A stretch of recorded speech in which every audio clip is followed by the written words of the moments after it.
Some of this is controversial and is intended to bring you to question as well as shift some of the things we've been taught. The following is something people may think sounds Native American or even pagan.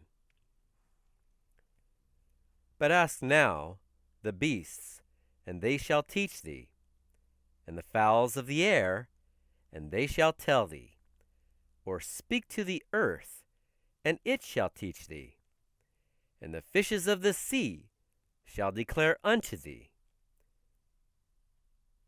Although that may sound Native American, and maybe even pagan, it's actually from right out of the Bible.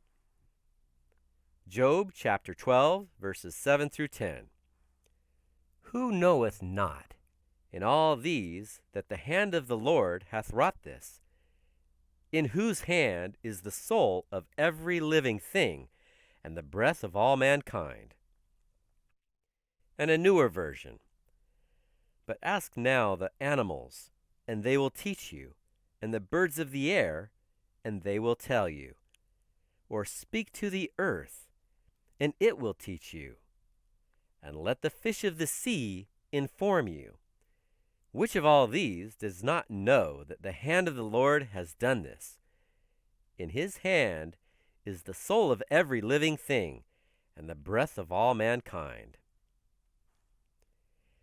Amazingly, there are way more dots to connect between Native American and the Bible than what many people have been taught to think by the public schools establishment.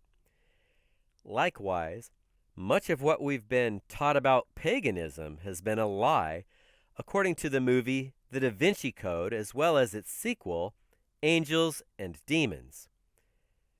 You know, everything has intelligence within it, and it's amazing what messages you get from different things. Consider the beauty of flowers, for instance. What beauty flowers possess. And what about Moses and the burning bush? That's right, even Moses was listening and receiving from a bush. Bush communion. The original Bushman. Tree talker may end up being called tree whisperer, and even better, tree listener. Maybe he was a good rock whisperer and listener too. Maybe that's why he was able to strike a rock and have water pour out. The original rock star. Is this fun or what? Now, from the moon's perspective. It's amazing when Neil Armstrong stepped on the moon, what he said. The message he got from the moon's perspective is, the earth is a vessel floating in a sea of space. That perspective put everybody under admiralty law. All the lights turned on in the attorneys' minds that we are all vessels floating in a sea of space. This is an interesting perspective. If we are all vessels, and if we're all under admiralty law, and you're the one that's in control of your vessel, you're the captain on the high seas. Have you ever heard, teach them correct principles and let them govern themselves? Nature's evidence points to the fact that we are all meant to be self-governed as much as possible. Let's show you how. Admiralty law, or maritime law, is the distinct body of law that governs the maritime questions and offenses. It is a body of both domestic law governing maritime activities and private international law governing the relationships between private entities that operate vessels on the oceans. And if someone breaks our rules of peace bad enough, we can make them walk the plank. Or whatever appropriate corrective action we choose. It's up to us. We make the law, and we will. There are only two types of intelligence, as I said, freedom versus slavery, faith versus fear. This is essential for understanding politics.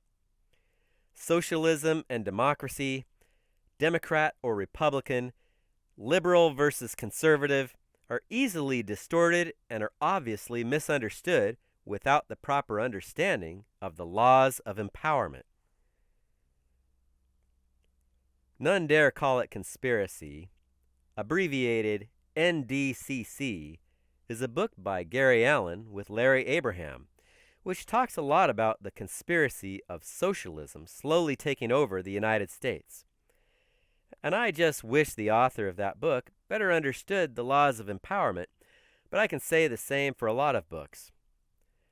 The introduction is by Congressman John G. Schmitz, and it includes several endorsements from prominent leaders such as Clarence E. Mansion, former Dean, Notre Dame Law School; Norman Dodd, Chief Investigator of Reese Committee to Investigate Foundations; Dan Smoot, former assistant to President J. Edgar Hoover, who was the first director of the FBI; and Ezra Taft Benson, former Secretary of Agriculture, as well as a couple of other important icons. Dr. Barney Finkel, president of the Jewish Right, said, "Since people of the Jewish faith have been the #1 historical victims of the communist conspiracy, we wish every member of our faith would carefully read this book so they will become aware of the forces which often attempt to manipulate them." Well, the Rothschild family proclaims to be Jewish, yet they even funded the Holocaust, which devastated the Jewish community. And one more NDCC endorsement from Dr. Medford Evans, former Chief of Security for the Atom Bomb Project, or Manhattan Project, said, "This book concerns the way in which our nation and other nations are actually governed. As Benjamin Disraeli said, this is not the way in which most people think nations are governed. The whole subject of the insiders who so largely control our political and economic lives is a fascinating mystery. For the reader who is intelligent but uninitiated in the literature of superpolitics, I can think of no better introduction to the field than NDCC." Again, that was the former Chief of Security for the atomic bomb. The history of the atomic bomb shows us another clear example of the psychology behind what's been happening. Of over 130,000 people who were under the Manhattan Project, who invented the atomic bomb, it's estimated that only a few dozen people in the entire country even knew that the name Manhattan Project was a secret code name for the project with the goal of creating the atomic bomb. Only about 1,000 were even aware that work on atoms was involved. So about 130,000 had no idea what their work was about. How could they gather scientists together under the Manhattan Project and give them assignments in the building of the atomic bomb without the scientists knowing what it was about? How could that be? Where only a few dozen out of 130,000 of them knew what it was about. Why? Because the few dozen who knew and controlled the project at the top level divided the project up into little pieces so small no one else could put two and two together to figure out what it was. When everyone had collectively all completed their assignments, all that information was brought together, and the few at the top had integrated the atomic bomb. This is the same disintegrated way the public school system works. Everything has been broken up, divided into small pieces to keep people looking down, so they don't look up to see the big picture. Even with scientists, and I have a lot more respect for the kind of doctor that works in the lab than I do for those who practice medicine, because instead of studying anymore or doing research which would require them to remember or expand on what they learned, they start taking the advice of drug reps.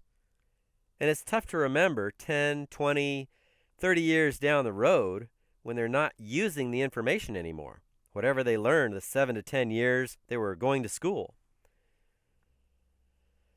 But I have a lot more respect for the medical research scientists who work in the lab, and even they're specialized in such a focused specialty, and they don't study much else. They typically just focus on their area of specialty. But what if they studied it all? What do you think about that concept? Let's integrate everything and do it all. With computer technology helping to connect the dots, it's become much easier, and I think we're coming back around to that idea. And hopefully, you're seeing more clearly that everything is interconnected.